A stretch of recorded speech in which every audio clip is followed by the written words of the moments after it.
नालागढ़ उपमंडल की मलहनी पंचायत में एक सनसनीखेज घोटाले का खुलासा हुआ है, जिसने पूरे क्षेत्र में हड़कंप मचा दिया है। पंचायत के वर्तमान प्रधान सालिग्राम ने पूर्व प्रधान बग्गाराम और उनकी पत्नी पर 2016 में मनरेगा योजना के तहत 14 लाख रुपए की धोखाधड़ी और गबन के गंभीर आरोप लगाए हैं।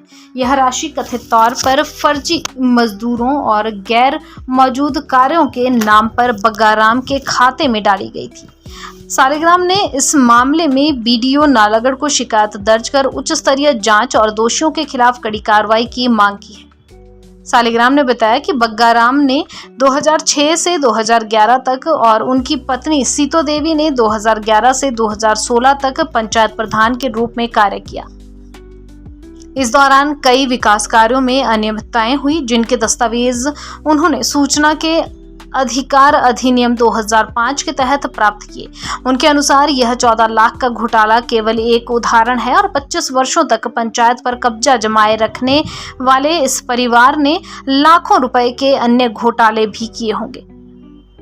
वर्षा जल संग्रहण टंकी, यह टंकी बस्ती के लिए स्वीकृत थी, लेकिन बग्गाराम ने अपनी शक्तियों का दुरुपयोग कर इसे अपने घर के पास बनवाया।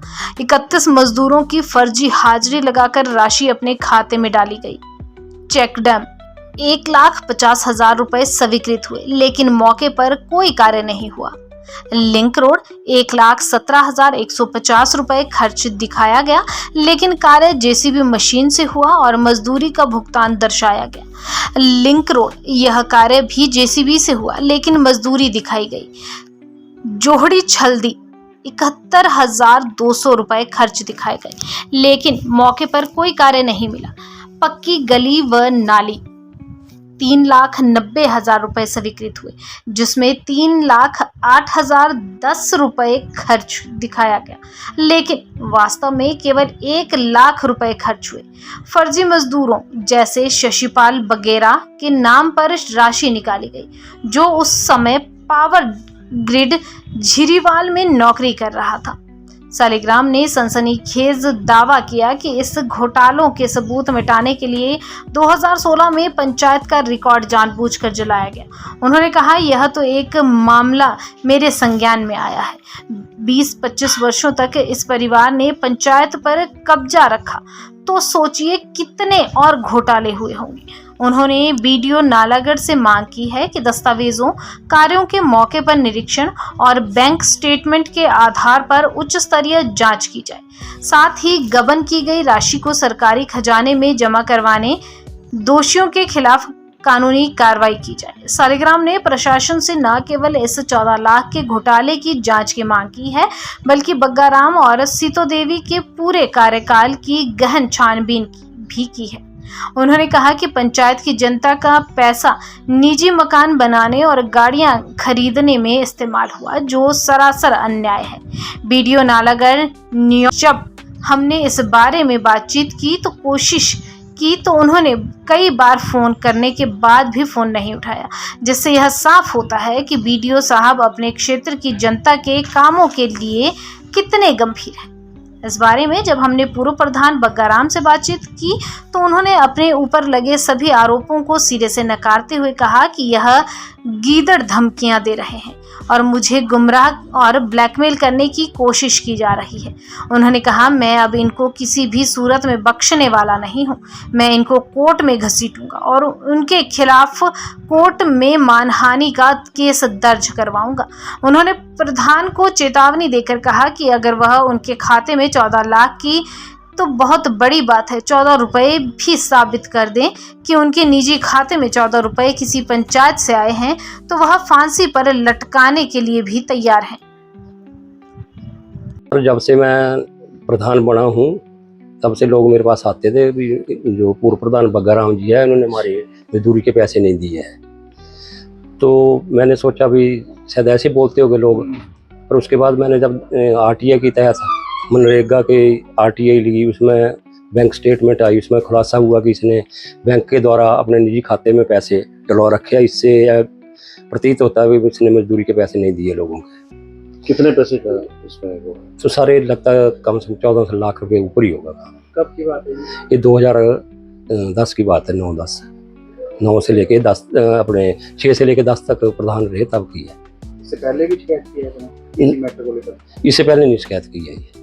और क्या घोटाले किए उन्होंने? घोटाले की है जी, इसने एक और जो अभी मौजूदा उप प्रधान है तो उसका जो काम 2010 में मनरेगा में दर्शाया गया है, जबकि वो 2008 से लगातार पावर ग्रिड रेडू में कार्य कर रहा है। तो इससे प्रतीत होता है कि इसमें सरेआम धांधली है बगैरह में।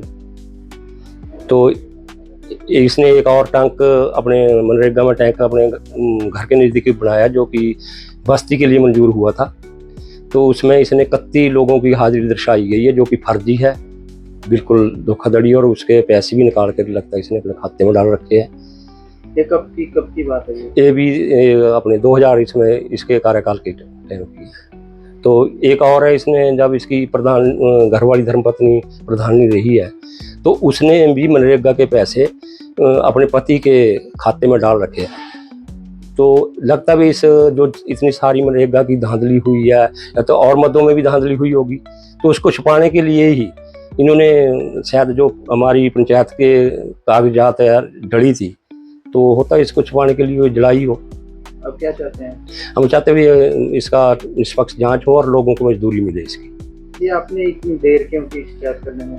सर देर की बात ऐसी है, जब हमारे कागज जल गए थे हमारे को पता नहीं था, तो कहीं से पता चला भी, बैंक में भी पता चल सकता है, तो हमने बैंक से जाके निकलवाई है स्टेटमेंट। आपकी वैसे बातचीत हुई उनसे, उप प्रधान से?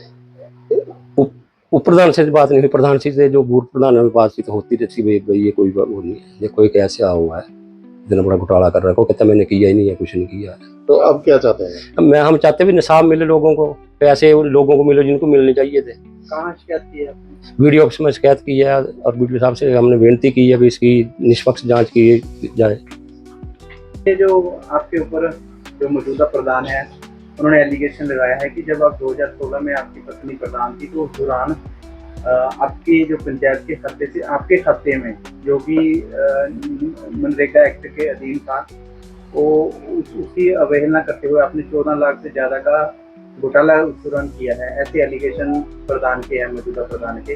तो आपका क्या कहना है इस पर? ये सब एक गिद्दड़ बहुती हैं और मुझे गुमराह या ब्लैकमेल करने के लिए कर रहे हैं। मुझे इस बात की कोई चिंता नहीं, कोई डर नहीं है, और मैं ये जो भी है मैं इनको कोर्ट में घसीटूंगा और मैं इनके खिलाफ मानहानि का केस दर्ज करूंगा, और मैं अब इनको किसी सूरत में बख्शने वाला नहीं हूँ।